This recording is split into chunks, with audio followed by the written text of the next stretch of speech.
Hey guys, it's Michael, and welcome to the channel.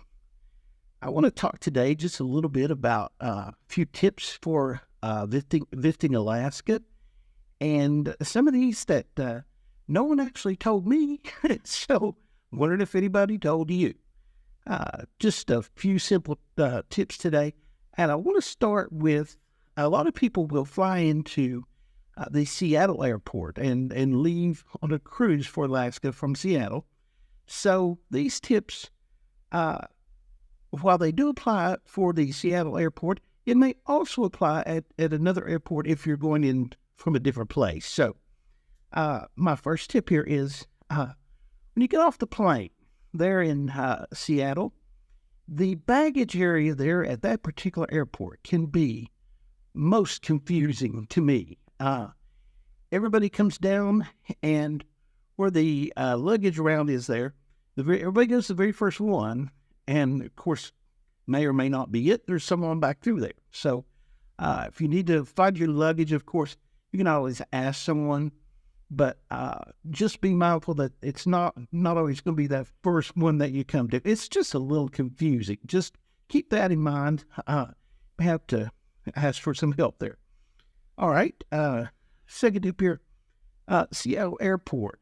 The ride. Now, if you're going to be going to a hotel or you're going to the cruise ship or a resort, wherever you're going, in Seattle, the ride share situation, the Uber, Lyft, they don't come up to the airport there. It's over across the street in the parking garage over there. And there is a like a skywalk that goes across the road there. I think it's on the third or fourth floor. But you go over there, and that's where you'll actually catch your ride share or your taxi, whichever you're going to choose. And before I forget it, I've got a video coming up on just that. Ride share usage and taxis, how to save some money. I'll put the link right up here. But anyway, in Seattle, here's some advice now.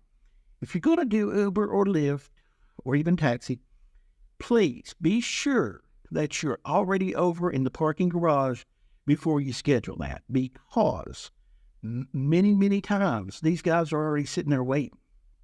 And if you're over there waiting for your luggage to come out and you book your ride, it may be instant.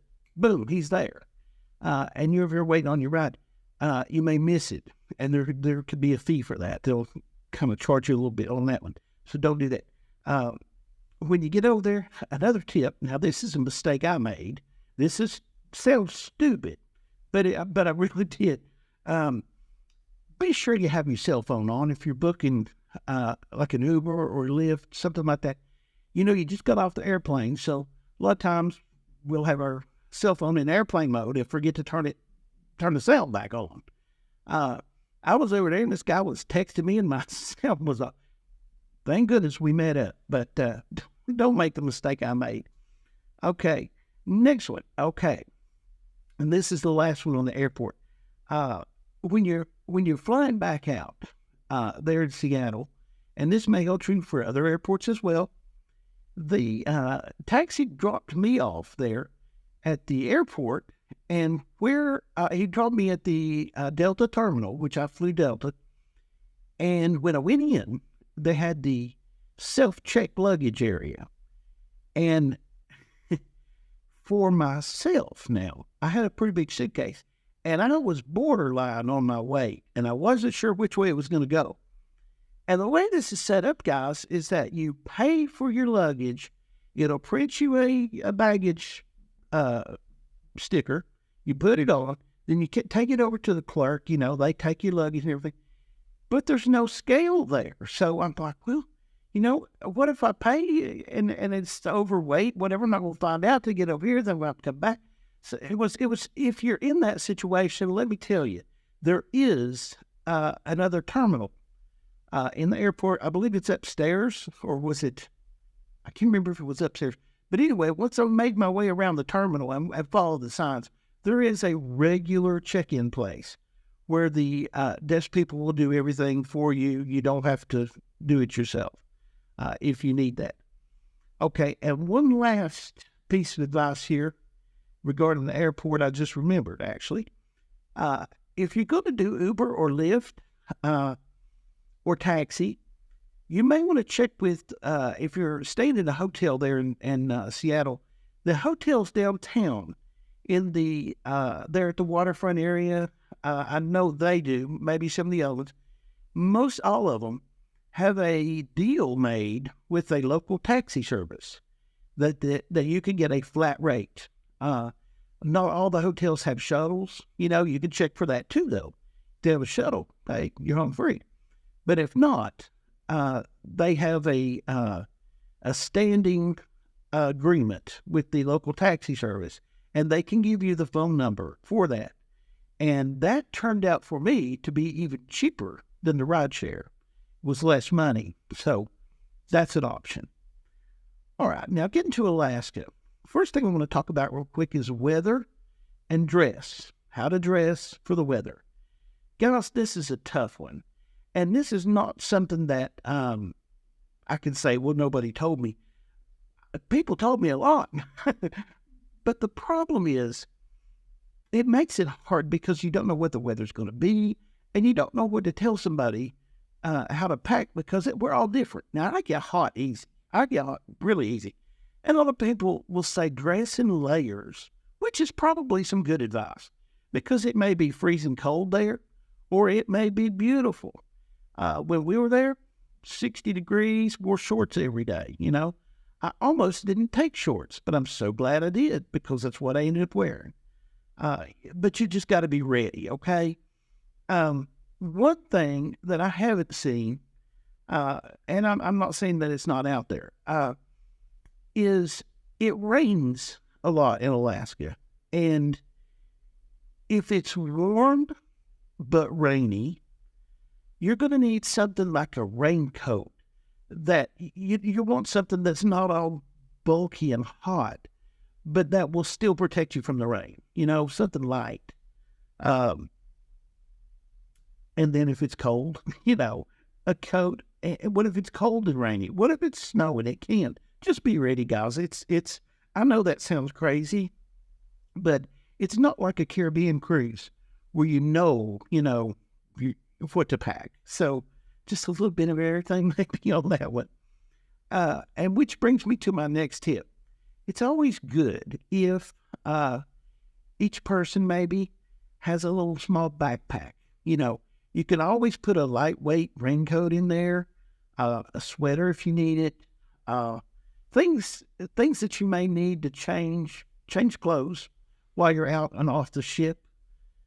So a small backpack is ideal. It really is. Okay, the next tip I have is going to be souvenirs. And this holds true, guys, for not just Alaska, but for just about any place you visit, really. When you get off the ship and you're making your way into town or wherever you're going, you see that first souvenir shop. And, oh, yes, got to have some T-shirts, some refrigerator magnets, some keychains. Guys, please do not be hooked on the first place you come to. Make your way around. See what else is out there. Because so many times, the first place you come to is going to be the most expensive. How many times has this happened? You go in, it's like, oh, they've got T-shirts, $25 a piece. You buy two, you spent $50. You go 2 blocks down the road, and they've got them for $12.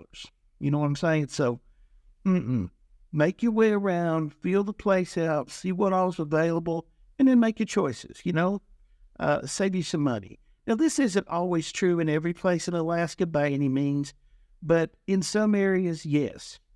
And like I say, it'll hold true for other places and other cruises as well. Okay, my next tip is going to be for Ketchikan, Alaska. If you're going to be visiting Ketchikan, some cruise ships will port there at Ketchikan, while other cruise ships are going to port at Ward Cove, okay? It's about a 20-minute ride over to Ketchikan from Ward Cove. Now, in our situation, we didn't have a lot of time in Ketchikan. We did not have the whole day. So, they bussed us over to Ketchikan. with this being said, we were already short on time. We were going to a place that wasn't close to the cruise ship. This was almost a recipe for disaster because you don't want to wait till 2 hours before you have to be back to leave and venture out when you're going that far away from the ship, especially when you don't have that much time. So if this is going to be the situation for you, say like Norwegian Encore, some of the other cruise lines, when you port, if you're going to get off the ship that day, be the first one off the ship. I'm serious. Be out there where you can allow yourself plenty of time to get back on time. Okay, guys? That's just a concern that I always have anywhere I am, especially if I'm going that far away from the ship. All right. Next one, guys, is going to be for Skagway. Skagway offers an excursion there with the White Passage train ride. It was wonderful. I loved it. Take you up in the mountains. Beautiful. You may have heard this from other people.